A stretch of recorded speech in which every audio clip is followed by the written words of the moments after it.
Assalamualaikum warahmatullahi wabarakatuh. Kembali lagi di channel Kembang Wangi. Di sebuah desa yang seolah tak pernah benar-benar hidup, berdiri sebuah rumah besar yang kontras dengan lingkungannya. Orang-orang menyebutnya Rumah Pak Kades. Dari luar, rumah itu tampak kokoh dengan dinding tinggi dan cat yang meski mulai memudar, masih lebih megah dibanding rumah-rumah reot di sekelilingnya. Bagi warga desa, rumah itu adalah simbol kuasa. Sebuah tempat yang seolah memberi tanda bahwa pemiliknya berbeda derajat. Namun, di dalamnya tidak ada keagungan. Yang ada hanyalah kebusukan yang perlahan menggerogoti, seperti rayap yang sabar menghabiskan kayu dari dalam. Pak Kades dikenal sebagai lelaki yang keras. Sudah tua, rambutnya mulai memutih, tapi gengsinya masih lebih tebal daripada tubuhnya, yang rentah. Ia memimpin desa itu bertahun-tahun, dan tak ada yang berani menentangnya. Uang dan kuasa membuatnya berdiri tegak, tapi keluarga yang dibangun justru rapuh. Dua anak laki-lakinya tumbuh dengan arah yang berlawanan, tapi sama-sama membawa beban. Caraka, anak sulung suami dari seorang perempuan bernama Siti, adalah sosok yang tampak hidup segan mati tak mau. Tatapannya sering kosong, langkahnya berat, dan semua keinginannya hanya bermuara pada satu hal, gengsi. Di matanya, menjadi anak Pak Kades adalah hak untuk dihormati, bukan kewajiban untuk berbuat.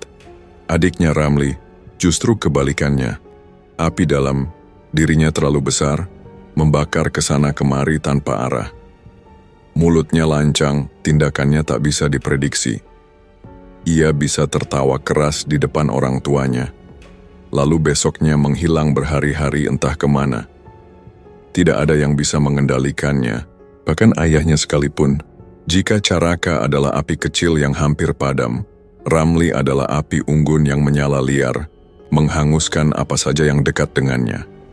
Di antara mereka ada Siti, perempuan muda yang menikah dengan Caraka bukan karena cinta, melainkan karena garis yang dipaksakan. Siti tahu ia masuk ke dalam rumah itu bukan sebagai istri yang dipandang, melainkan sebagai penopang yang harus kuat berdiri. Tubuhnya yang mungil menanggung banyak hal, suami yang tak berguna, mertua yang penuh tuntutan, dan seorang bayi yang baru ia lahirkan. Ia jarang mengeluh, hanya menunduk mengerjakan semua pekerjaan rumah dan menyusui bayinya di kamar sempit yang pengap. Dalam diamnya ia mencoba bertahan, tak sadar bahwa diam itu hanya menunda badai yang suatu saat akan pecah.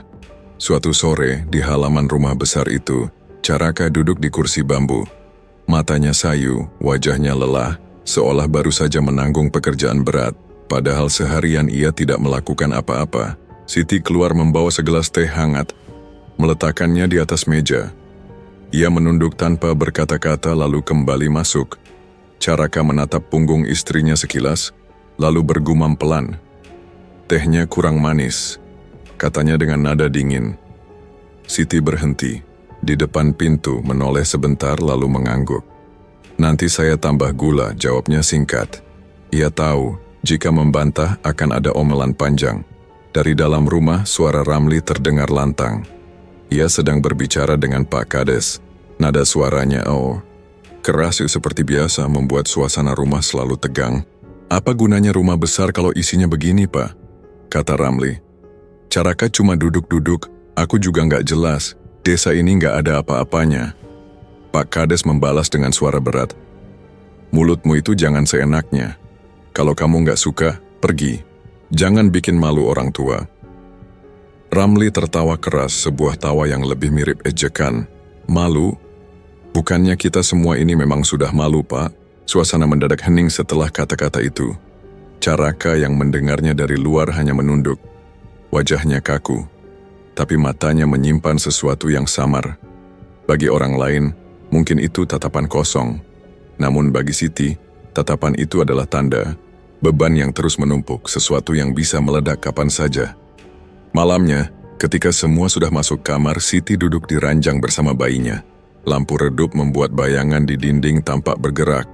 Ia menatap wajah anaknya yang sedang tertidur pulas. Tangannya mengelus lembut, tapi dalam hati ada perasaan getir. "Kenapa hidup kita harus begini, Nak?" bisiknya lirih. Bayinya tentu tak menjawab. Yang terdengar hanya suara jangkrik dari luar jendela. Caraka masuk ke kamar tanpa suara, lalu langsung merebahkan diri di ranjang. Aroma keringatnya menusuk, membuat Siti ingin menjauh, tapi ia tetap diam. Caraka menatap langit-langit kamar lalu bergumam, "Kamu tahu nggak, Ti? Aku ini anak Pak Kades, tapi orang-orang masih meremehkan aku." Siti menoleh pelan. "Kita nggak usah pikirin orang, Mas. Yang penting hidup tenang." Caraka mendengus. "Kamu nggak ngerti. Hidup ini bukan cuma makan dan tidur. Orang harus lihat aku, harus hormat." Siti memilih diam. Ia tahu jika menanggapi malam itu tak akan berakhir dengan tenang. Hari-hari berikutnya berjalan lambat. Desa itu tetap sepi, jalan tanah berdebu, dan rumah-rumah reot dikelilingi ladang kering. Rumah besar Pak Kades tetap berdiri mencolok, tapi penghuninya semakin jauh dari kata tentram. Ramli makin sering keluar malam, pulang pagi dengan wajah penuh amarah. Caraka semakin sering mengomel soal gengsinya, sementara Pak Kades semakin tua dan lemah, tak lagi mampu mengendalikan anak-anaknya. Siti, di tengah itu semua, hanya bisa bertahan. Setiap pagi ia menyapu halaman, memasak, mencuci, dan mengurus bayi. Tangannya kasar, tubuhnya kurus, tapi wajahnya tetap berusaha sabar. Namun di balik tatapan pasrahnya ada perasaan terjebak yang semakin menyesakan. Suatu malam saat listrik padam dan rumah hanya diterangi lampu minyak, Siti duduk sendiri di dapur. Bayinya sudah tidur, Caraka entah di mana, dan Ramli belum pulang. Ia menatap nyala api kecil di lampu minyak, lalu berbisik pada dirinya sendiri. "Aku ini siapa sebenarnya? Istri? Menantu? Atau cuman budak di rumah ini?" Pertanyaan itu tak ada jawabannya. Hanya suara angin malam yang menyelinap dari celah jendela membuat api lampu bergoyang. Tiba-tiba langkah berat terdengar dari arah ruang tengah. Siti menoleh, jantungnya berdegup kencang. Dari balik gelap muncul bayangan Caraka. Wajahnya tampak, muram, matanya sayu. Ia berjalan pelan lalu duduk di kursi. "Kamu gak pernah ngerti aku, Ti," ucapnya tanpa menatap. Siti menelan ludah. "Aku selalu berusaha ngerti, Mas." Caraka menghela napas panjang. "Kamu pikir aku nggak malu? Semua orang lihat aku sebagai anak Pak Kades, tapi aku nggak punya apa-apa. Nggak ada motor, nggak ada uang, nggak ada kebanggaan." Siti mencoba mendekat. "Yang penting kita masih hidup, Mas. Kita punya anak. Itu cukup." Caraka menoleh cepat, tatapannya tajam. "Cukup buat kamu, tapi tidak buat aku." Ucapan itu membuat Siti terdiam. Ada rasa dingin yang merambat di tengkuknya. Ia ingin menjawab, tapi lidahnya keluh. Suasana kembali hening. Hanya suara serangga malam yang terdengar. Caraka lalu berdiri, meninggalkan dapur tanpa sepatah kata. Siti menatap punggungnya, menghilang ke dalam gelap. Dadanya sesak seolah ada beban yang menindih.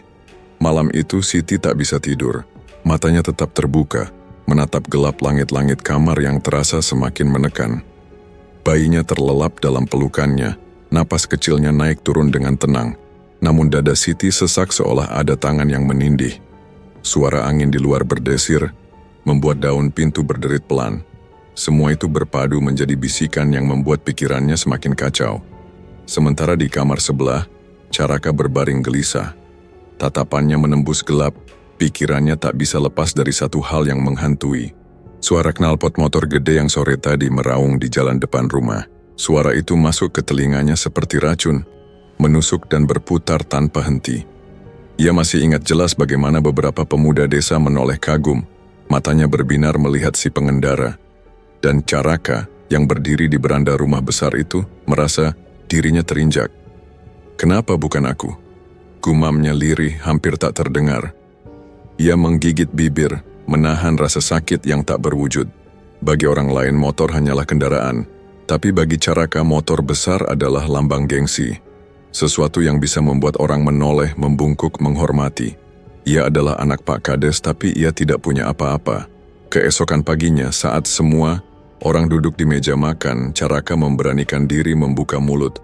Pak Kades sedang menikmati sarapan, ditemani istrinya yang sibuk menata piring. Ramli, Seperti biasa, hanya makan sambil menguap. Pak, suara Caraka terdengar pelan tapi tegas. Aku mau motor gede. Beliin aku satu. Sendok di tangan Pak Kades terhenti. Ruangan mendadak senyap. Ramli menoleh dengan senyum mengejek sementara Siti yang duduk di sudut menunduk. Motor gede? Tanya Pak Kades, suaranya berat. Iya Pak, aku anak Kades. Malu kalau cuma jalan kaki. Orang-orang udah mulai ngomong. Pak Kades menatapnya lama lalu menggeleng. Ngaco kamu, motor gede itu mahal. Buat apa? Kamu bisa naik motor biasa. Caraka meremas jemarinya sendiri. Tapi Pak, sudah, bentak Pak Kades, membuat meja bergetar. Jangan merengek kayak anak kecil. Kalau mau, kerja. Bukan minta-minta. Ramli tertawa keras membuat suasana makin panas.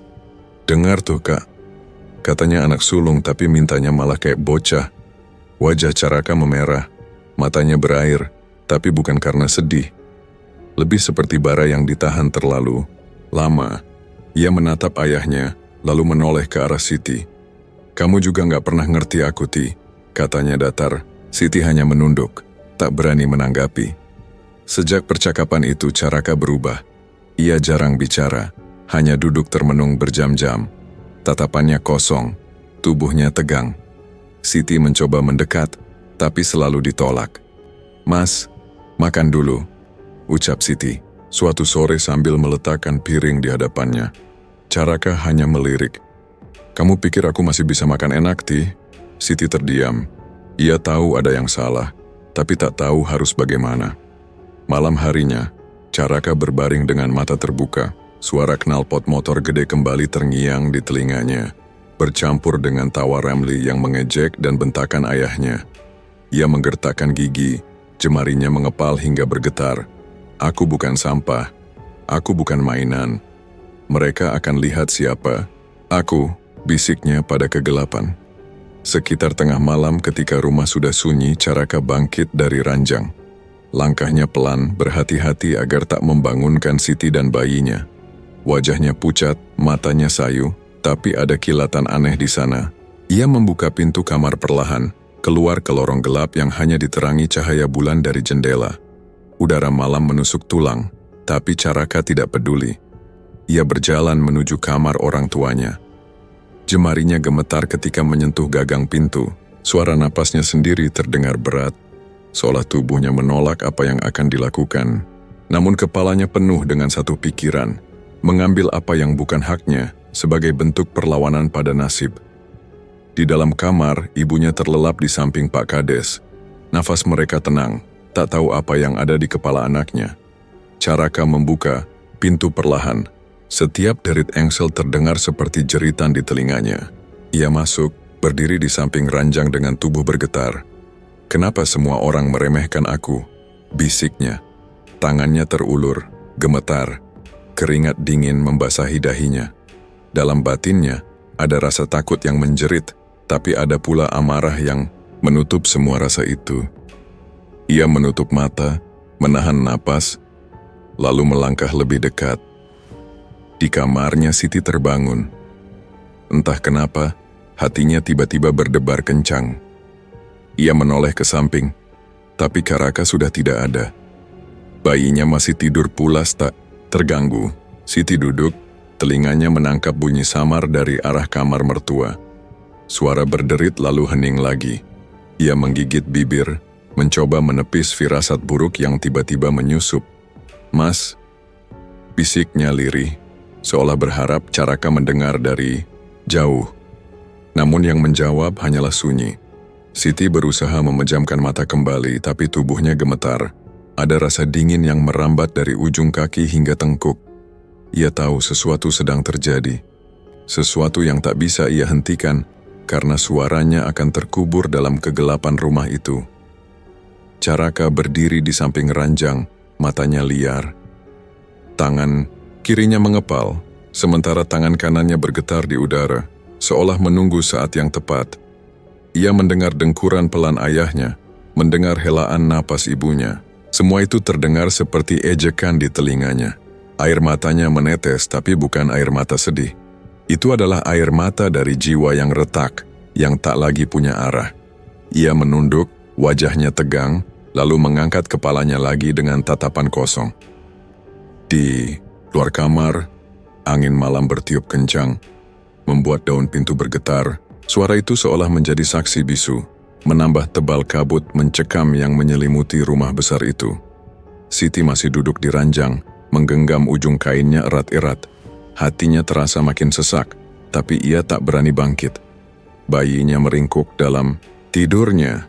Tak tahu ibunya sedang dihantam firasat buruk yang tak bisa dijelaskan dengan kata-kata. Suasana rumah semakin hening.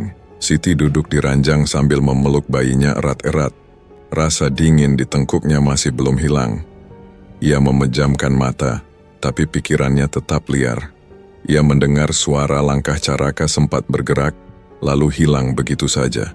Sejak saat itu, rumah besar itu terasa lebih pengap, seperti dindingnya menutup rapat napas semua orang di dalamnya. Hari-hari setelah malam itu berjalan dengan tegang, Caraka semakin diam. Ia jarang bicara, jarang menatap siapapun. Hanya duduk, menunduk, dan kalaupun bicara suaranya pelan, seperti keluar dari ruang kosong. Siti berusaha menjaga jarak, takut salah ucap. Ramli tetap dengan sikapnya keras, kepala banyak bicara, tapi semakin sering melirik Caraka dengan tatapan penuh ejekan. Sore itu, rumah kembali jadi tempat berkumpul. Ruang tengah ramai dengan suara sendok beradu dengan piring, tapi suasana tidak benar-benar hangat. Semua orang ada di sana, termasuk Pak Kades yang duduk dengan wajah tegas, ibunya yang sibuk bolak-balik ke dapur, Caraka yang hanya menunduk di pojok, dan Ramli yang bersandar santai di kursi panjang. Tak ada yang menduga mulut Ramli akan meledak sore itu. "Aku nggak bisa tahan lagi, Pak," kata Ramli tiba-tiba, suaranya lantang. "Kita ini keluarga apa? Rumah besar tapi isinya busuk." Pak Kades menoleh tajam. "Maksudmu apa, Ramli?" Ramli menatap Caraka, lalu tertawa pendek. "Tanya sama anak sulungmu itu. Dia bukan cuma pemalas. Dia juga aib keluarga ini." Ruangan langsung senyap. Suara sendok terhenti, langkah ibu mereka membeku di tengah jalan. Semua mata tertuju pada Ramli, lalu beralih ke Caraka yang tetap menunduk. "Apa maksudmu?" Suara Pak Kades makin berat. Ramli maju sedikit, wajahnya penuh amarah. "Malam itu, Pak, kau tahu apa yang dia lakukan? Kau pikir dia anak kebanggaanmu, dia justru masuk ke kamar ibu, mengambil yang bukan haknya. Itu kelakuan anakmu." Ibunya menjatuhkan piring yang dibawanya. Suara pecahannya memecah ruang tapi tak ada yang bergerak. Pak Kades membeku sesaat lalu matanya beralih menatap Caraka. Tatapannya seperti belati yang menusuk tanpa ampun. "Caraka," ucap Pak Kades pelan tapi tajam. "Benar apa yang dikatakan adikmu?" Siti yang duduk di sudut merasakan dadanya sesak. Ia tahu ini akan muncul cepat atau lambat. Rahasia itu terlalu busuk untuk selamanya terkubur. Tangannya menggenggam kain rok erat-erat. Ketika tatapan semua orang mengarah padanya, ia menunduk. "Siti," suara Pak Kades berat. "Kamu tahu?" Siti menelan ludah, tubuhnya bergetar. Lalu perlahan ia mengangguk pelan. Suasana runtuh seketika. Ruangan itu seakan kehilangan udara. Pak Kades menggebrak meja keras-keras, membuat gelas bergetar. "Kau memalukan, Caraka," teriaknya. Ramli menepuk lututnya sambil tertawa getir. "Lihat, Pak, anak sulung kebanggaanmu ternyata cuma sampah. Aku udah bilang dari dulu." Caraka masih menunduk. Bahunya naik turun, tapi tidak ada kata keluar. Wajahnya pucat, keringat membasahi pelipisnya. Ia tidak membantah, tidak menjawab, hanya diam. "Bicara, Caraka," bentak Pak Kades. Caraka mengangkat wajahnya perlahan. Tatapannya kosong. Tidak ada amarah yang meledak, tidak ada bantahan. Hanya mata yang hampa, menatap kosong ke arah Siti. Pandangan itu begitu lama, begitu dalam, membuat Siti tak kuasa menahannya. "Kenapa, Mas?" bisik Siti nyaris tak terdengar. Caraka tidak menjawab. Ia hanya berdiri, kursinya bergeser ke belakang menimbulkan suara berderit panjang. Langkahnya berat tapi tegas menuju pintu. "Caraka," panggil Pak Kades, tapi Caraka tidak menoleh. Ia terus berjalan, keluar dari ruang itu. Pintu berderit lalu menutup. Hening kembali menyelimuti. Ramli menghela napas, seakan puas. Sudah, kan? Sekarang semua jelas, jangan lagi dibela. Pak Kades tidak menjawab. Wajahnya menegang, tangannya mengepal di atas meja. Ibunya menangis pelan, menutupi wajah dengan tangan. Siti hanya duduk kaku, matanya berkaca-kaca, seolah ikut tenggelam dalam kubangan aib yang baru saja dibuka lebar-lebar. Di luar, langkah Caraka terdengar menjauh. Ia berjalan melewati halaman yang sepi, melewati pohon-pohon yang bergoyang diterpa angin sore. Wajahnya tetap kosong, tapi di balik itu ada sesuatu yang lain, sesuatu yang tidak bisa dilihat dengan mata biasa. Caraka berhenti sebentar di depan rumah. Ia menatap langit sore yang memerah lalu menunduk. Tangannya mengepal erat, kuku-kuku menancap ke telapak. Nafasnya berat keluar masuk dengan keras. Semua sudah selesai, gumamnya pelan. Sementara itu, di ruang tengah, Siti masih duduk. Bayinya menangis di kamarnya, tapi ia tak bergerak. Hatinya berat, tubuhnya lemas. Anggukan kecil tadi seolah menghancurkan semua yang tersisa. Ia merasa bersalah, merasa menjadi bagian dari kehancuran. Pak Kades akhirnya berdiri, wajahnya penuh amarah. "Ramli," katanya, "jaga mulutmu. Kau memang benar, tapi caramu..." Ramli menyela. "Caraku? Kalau bukan aku yang bilang, sampai kapan kita pura-pura? Aib ini harus dihentikan, Pak." Pak Kades terdiam. Matanya sayu, tubuhnya, yang dulu tegas kini goyah. Di luar, angin semakin kencang. Pintu berderit, dedaunan beterbangan, seolah alam ikut menahan napas. Siti berdiri pelan, melangkah ke kamar bayinya. Ia memeluk anak itu, menenangkannya, sambil menahan air mata. Suara tangisan bayi bercampur dengan suara langkah berat Caraka yang semakin menjauh. Malam mulai turun. Rumah besar itu tenggelam dalam gelap yang lebih pekat dari biasanya. Siti duduk di ranjang, menatap bayinya yang kembali terlelap. Hatinya masih remuk oleh peristiwa sore tadi.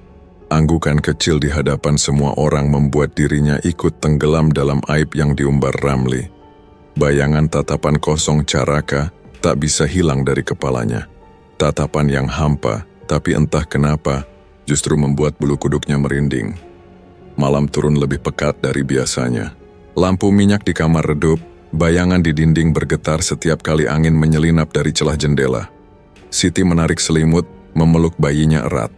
Dadanya sesak, pikirannya penuh, tapi tubuhnya terlalu lelah untuk melawan. Ia hanya bisa berharap malam itu berlalu tanpa kejadian apapun, namun di luar rumah langkah kaki berat terdengar. Caraka kembali, wajahnya pucat, matanya sayu, tapi ada dingin yang menempel di sorotannya. Di tangannya tergenggam sebuah jerigen berisi bensin. Setiap langkah yang ia ambil bergema di teras seolah bumi ikut merasakan niat yang dibawanya. Sudah cukup, gumamnya pada diri sendiri. Semua ini harus berakhir. Dengan hati yang sudah mati rasa, ia masuk ke dalam rumah. Tangannya gemetar saat memutar kunci, tapi wajahnya datar.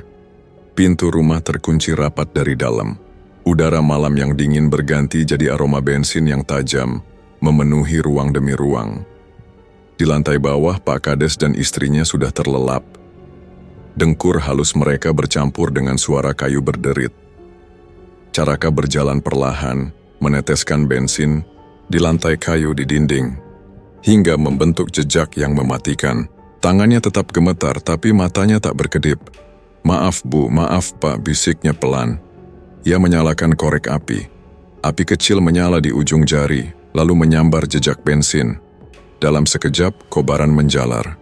Api menjilat dinding, merayap ke langit-langit, membakar udara dengan suara gemeretak yang memekakkan telinga.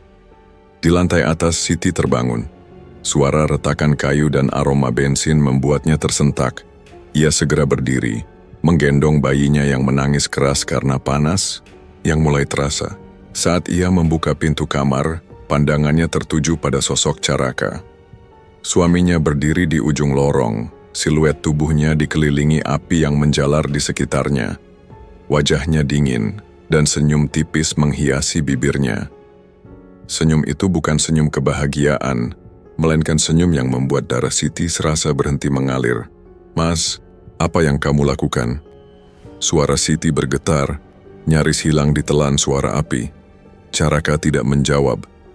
Ia hanya melangkah pelan, menutup jalan keluar.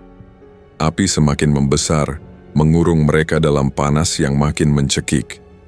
Siti menahan air mata. "Jangan gila, Mas, ada anak kita. Kamu mau bunuh dia juga?" Caraka menoleh sebentar ke arah bayi yang menangis di pelukan Siti, lalu kembali menatap istrinya.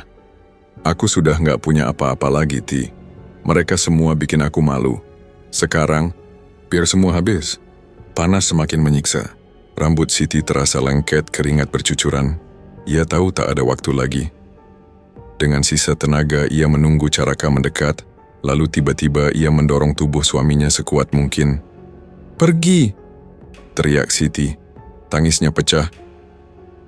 Tubuh Caraka oleng ke belakang. Api menyambutnya, menelan tubuhnya dalam kilatan merah oranye. Jeritannya singkat lalu hilang ditelan kobaran.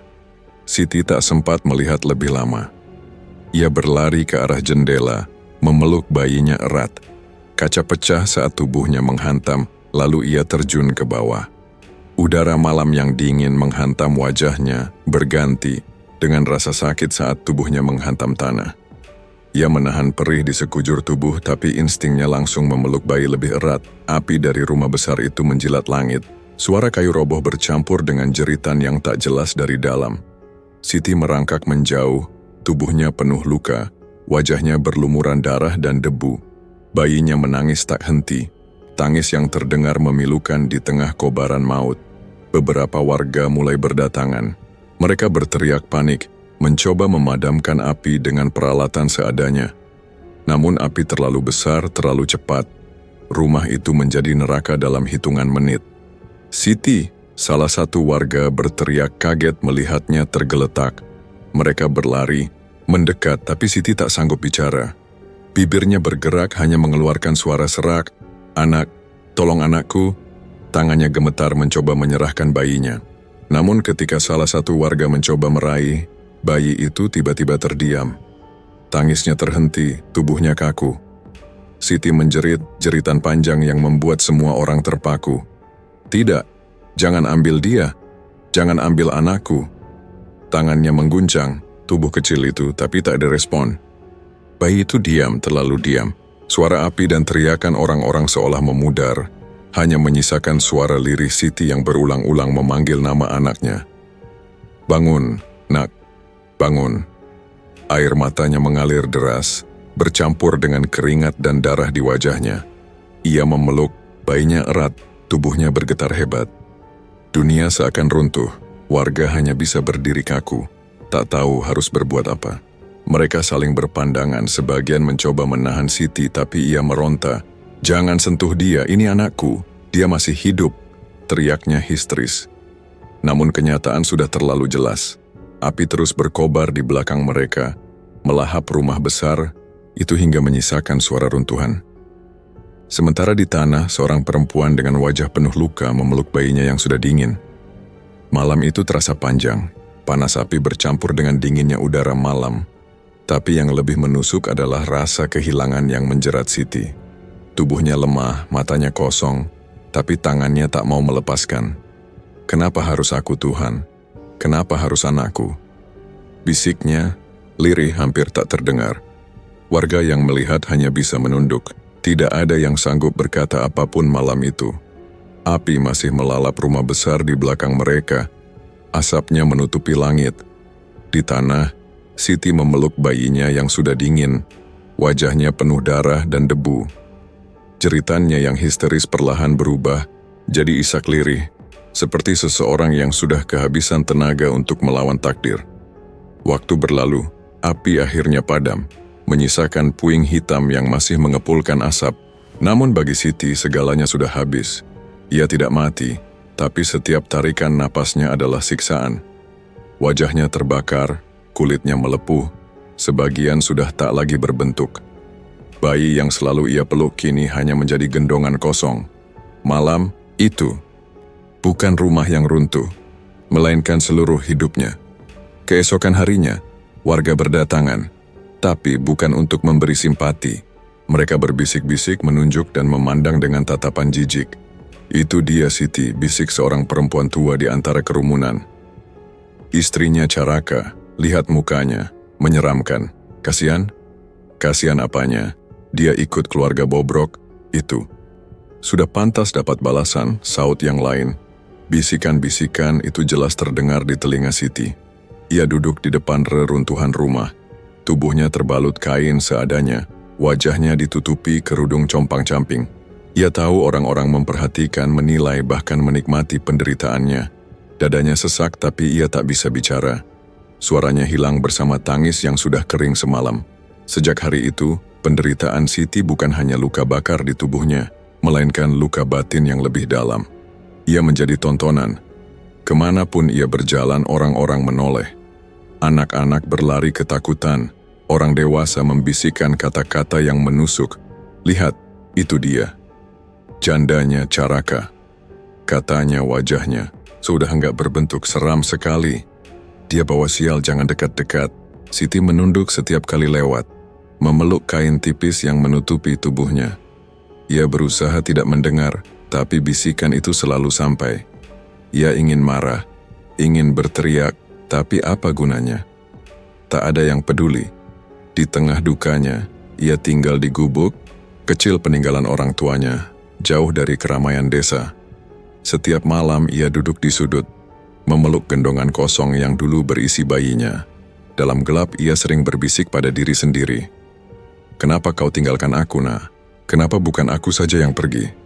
Tangis lirihnya hanya dijawab suara malam, namun penderitaannya belum selesai.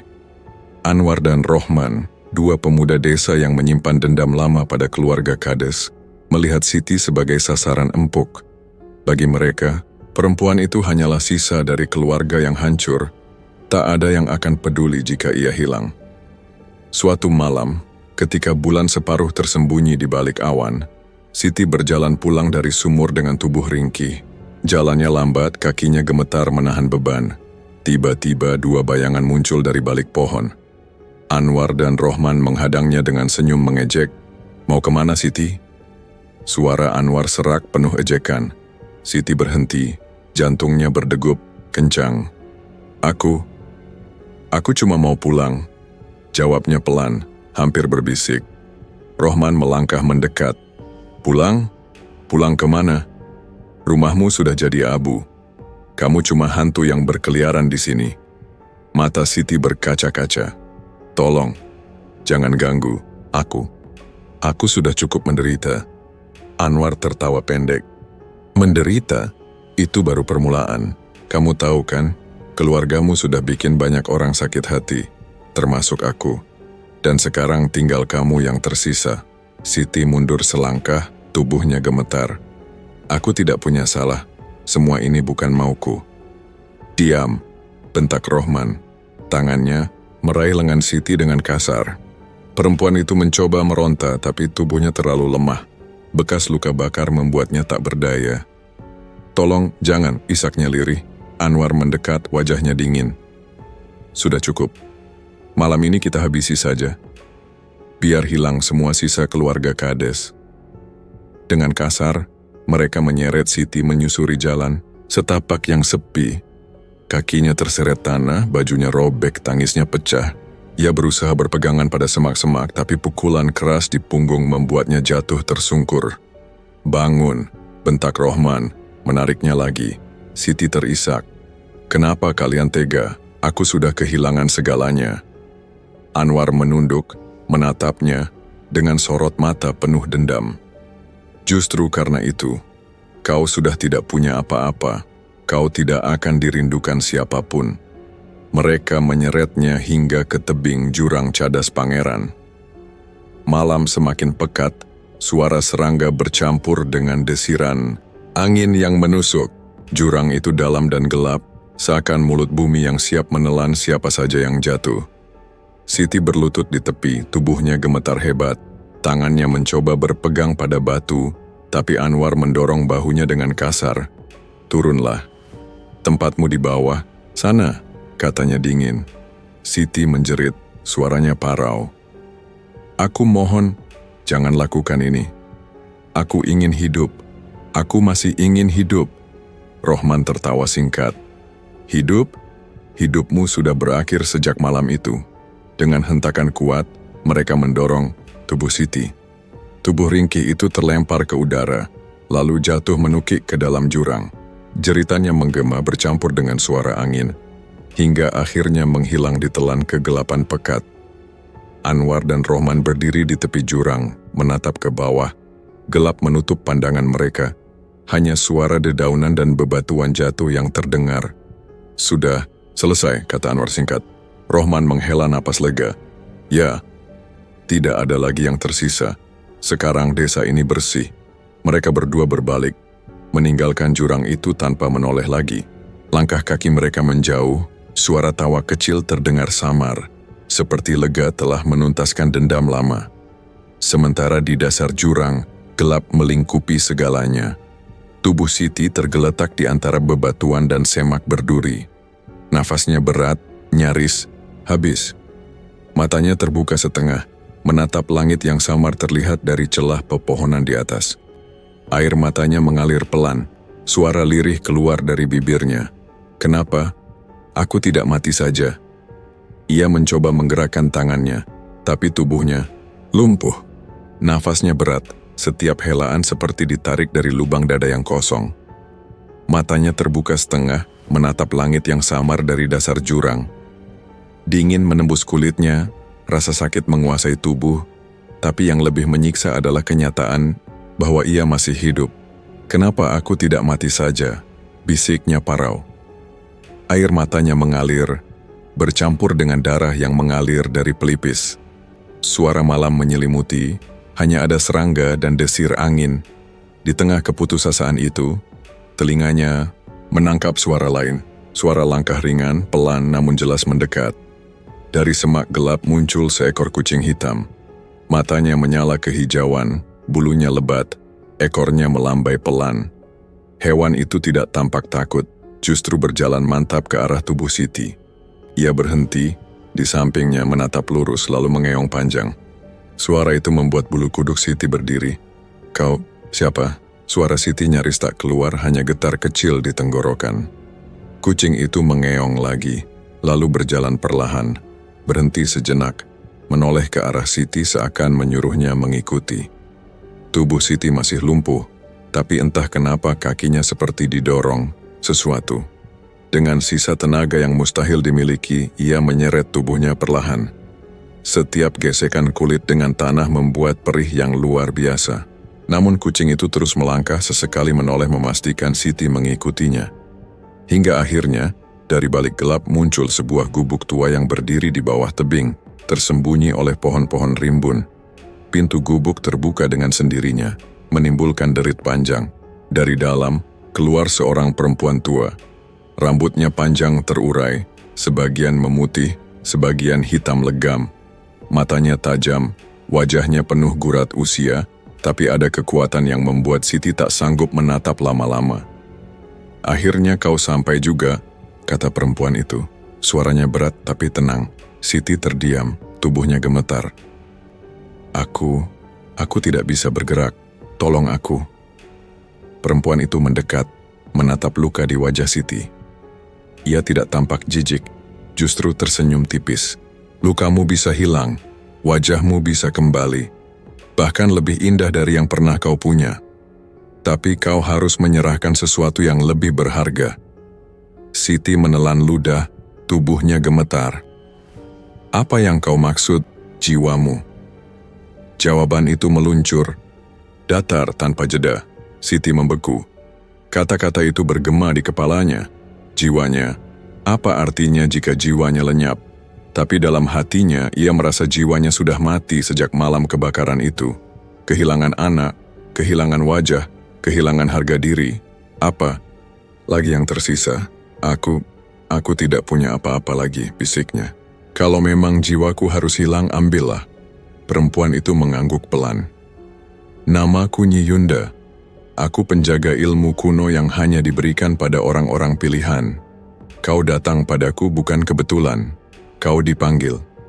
Siti menatapnya dengan mata berair. Aku tidak peduli siapa kau. Aku hanya ingin tidak seperti ini. Aku ingin kembali. Nyi Yunda mengulurkan tangan keriputnya. Kalau begitu ikuti ritualku. Setelah ini kau bukan lagi Siti yang mereka hina. Kau akan jadi sesuatu yang lain. Dengan sisa tenaga, Siti meraih tangan itu. Sentuhannya dingin, tapi ada kekuatan yang menyedot dari tubuhnya. Kucing hitam duduk di sudut, matanya berkilau mengawasi. Nyi Yunda membawa Siti masuk ke dalam gubuk. Di dalam, ruangan sempit itu dipenuhi bau menyan dan darah kering. Ada mangkuk tanah liat berisi cairan merah kental, lilin kecil berderet dan kain hitam tergantung di dinding. Berbaringlah di sini, kata Nyi Yunda, sambil menunjuk tikar usang di tengah ruangan. Siti terbaring, tubuhnya kaku, tapi matanya menatap ke arah perempuan tua itu.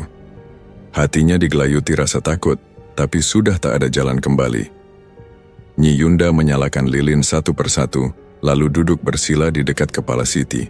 Ia mengambil mangkuk cairan merah itu, mengangkatnya tinggi-tinggi. Ini ramuan darah. Kau harus meneguknya. Rasanya pahit, tapi setelah itu tubuhmu akan dibentuk ulang. Ingat, ini bukan penyembuhan. Ini kelahiran kembali. Siti menelan ludah, lalu mengangguk pelan. Mangkuk itu ditempelkan ke bibirnya. Cairan kental masuk ke tenggorokan, rasanya getir, menyiksa membuat perutnya mual. Ia hampir memuntahkan, tapi Nyi Yunda menahannya.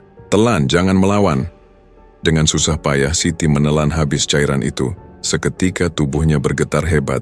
Dadanya terasa ditarik keluar, kulitnya seperti dikupas dan dipasang kembali. Rasa sakitnya lebih parah dari kobaran api yang pernah ia rasakan. Ah, jeritnya melengking, memenuhi ruangan kecil itu. Tangannya mencakar tikar, kakinya menendang-nendang, matanya terbelalak. Tubuhnya melengkung lalu menghantam tanah. Sakitnya seolah seluruh urat ditarik paksa. Tulang diremukkan lalu disusun ulang. Nyi Yunda hanya duduk tenang, matanya menatap tajam. Bertahan. Kau akan mati sebagai Siti, tapi lahir kembali sebagai sesuatu yang lain. Jeritan Siti berulang, kali pecah. Cairan merah mengalir dari mulutnya, tubuhnya basah oleh keringat dingin.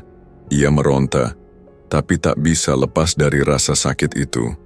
Aku tidak tahan. Suaranya parau. Kau harus tahan. Ini harga dari pilihanmu.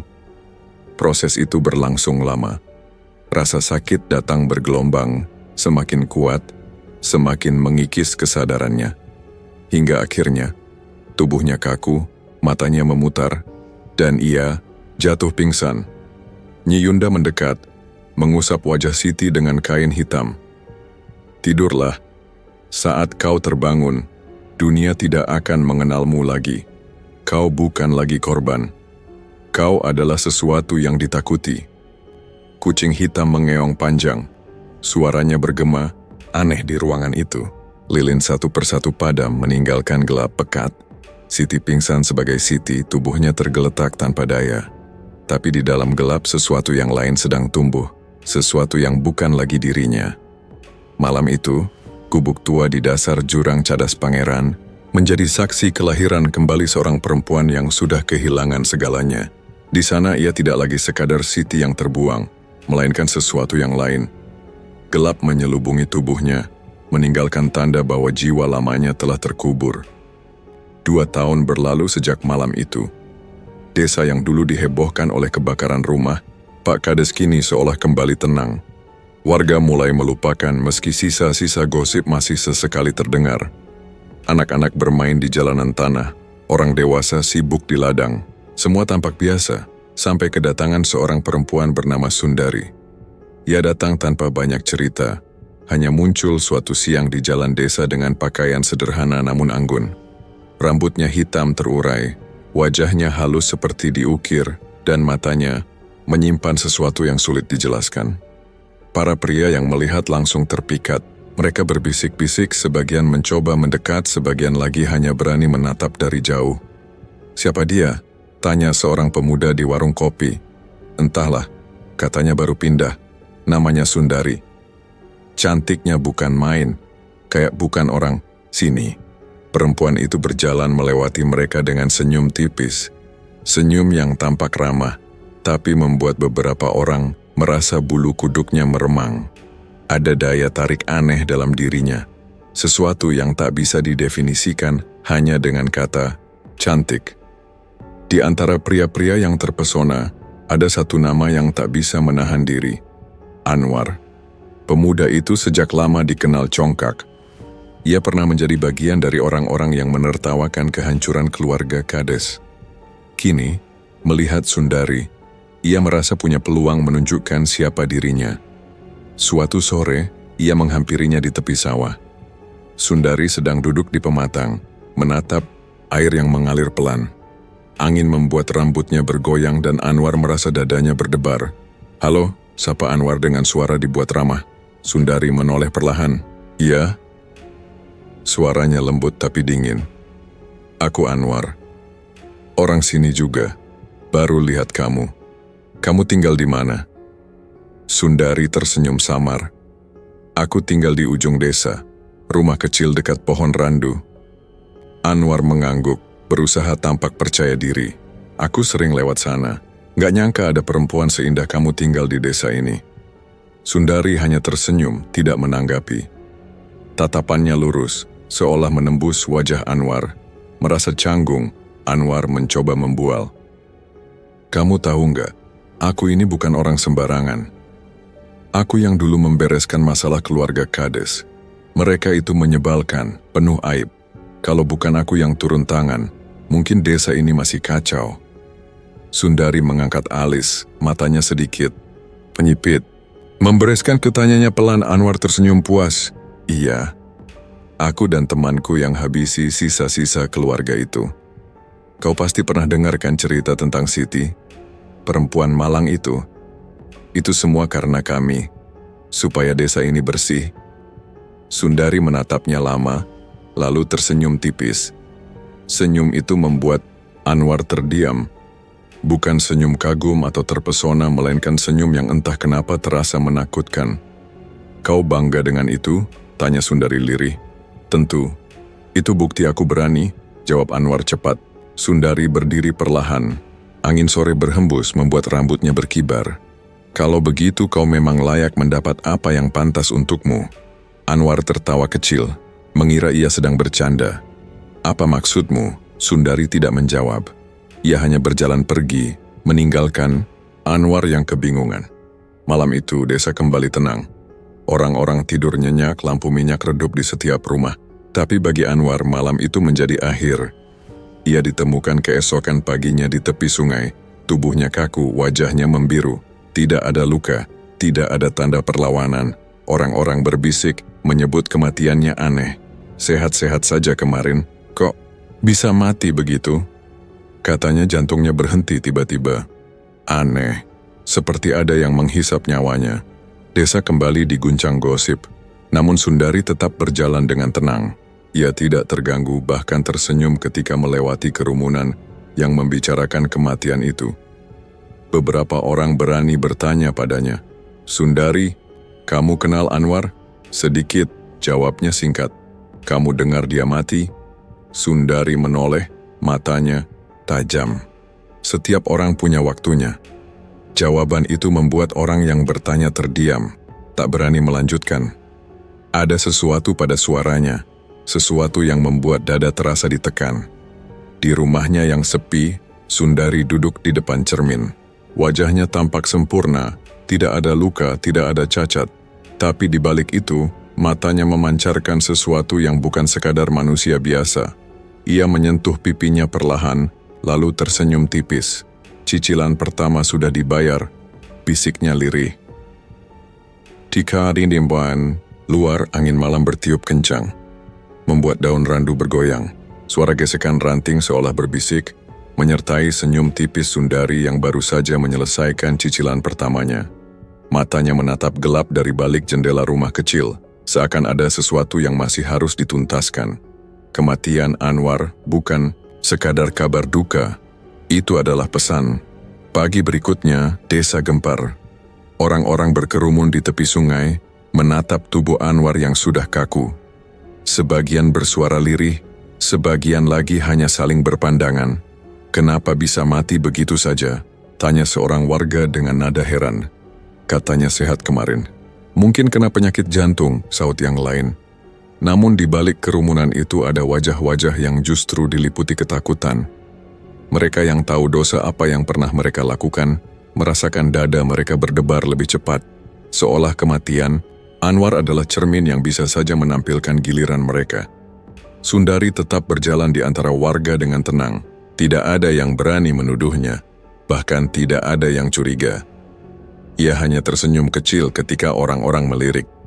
Senyum itu bukan menenangkan, justru membuat bulu kuduk meremang.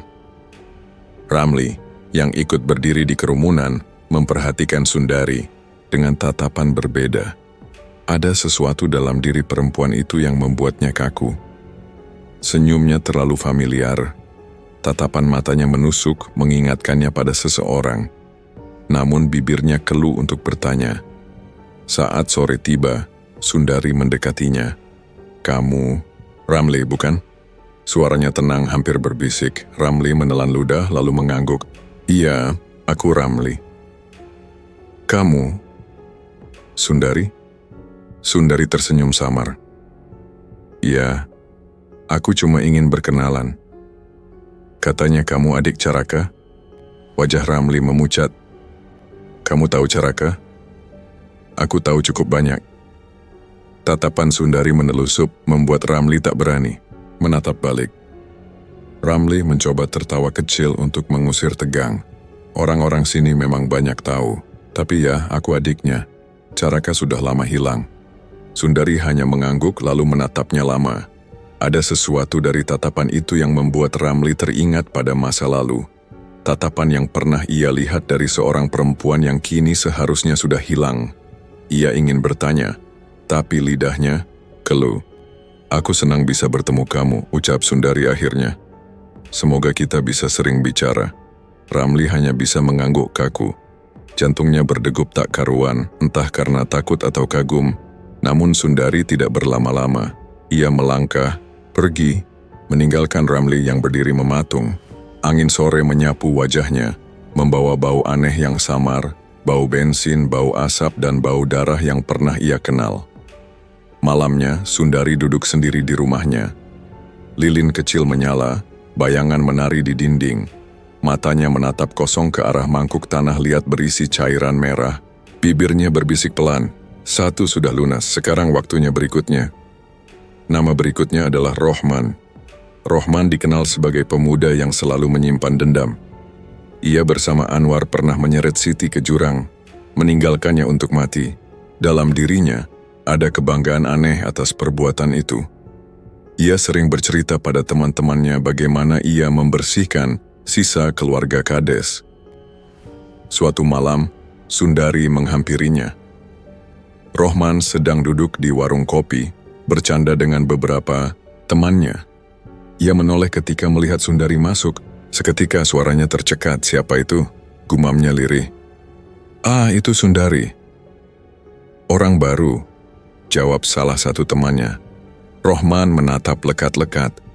Perempuan itu begitu memesona. Rambut hitamnya jatuh menutupi sebagian wajah. Matanya bercahaya dalam remang lampu warung. Sundari menoleh sekilas ke arahnya lalu tersenyum tipis.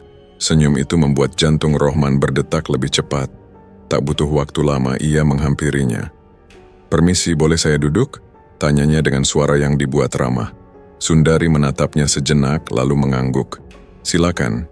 Mereka duduk berhadapan. Rohman mencoba bersikap percaya diri meski tangannya dingin. "Aku Rohman. Orang sini juga. Baru lihat kamu akhir-akhir ini. Kamu tinggal di mana?" "Di dekat pohon randu," jawab Sundari singkat. "Oh, aku sering lewat sana, tapi belum pernah lihatmu. Kamu pindahan dari mana?"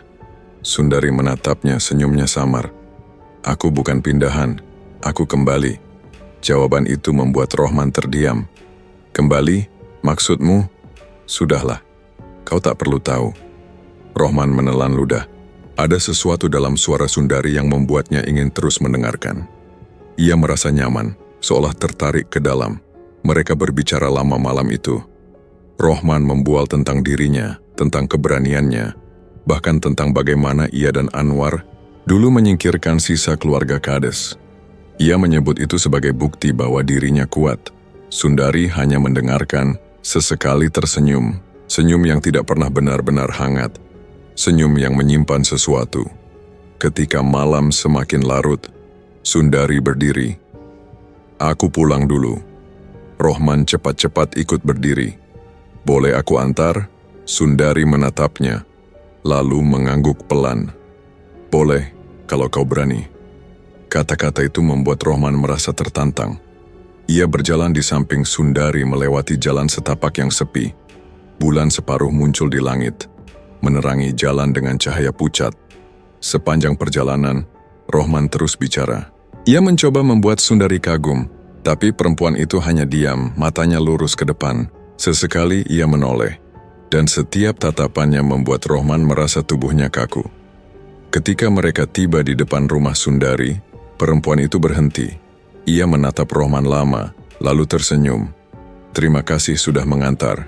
Rohman mengangguk, wajahnya memerah. "Boleh aku mampir besok?" Sundari tidak menjawab. Ia hanya menutup pintu pelan, meninggalkan Rohman berdiri sendirian. Malam itu, Rohman berjalan pulang dengan dada berdebar. Ia tidak tahu kenapa, tapi ada sesuatu dalam diri Sundari yang membuatnya ingin lebih dekat. Namun di dalam rumahnya, Sundari berdiri di depan cermin. Senyumnya berubah, bukan lagi senyum lembut melainkan senyum yang dingin.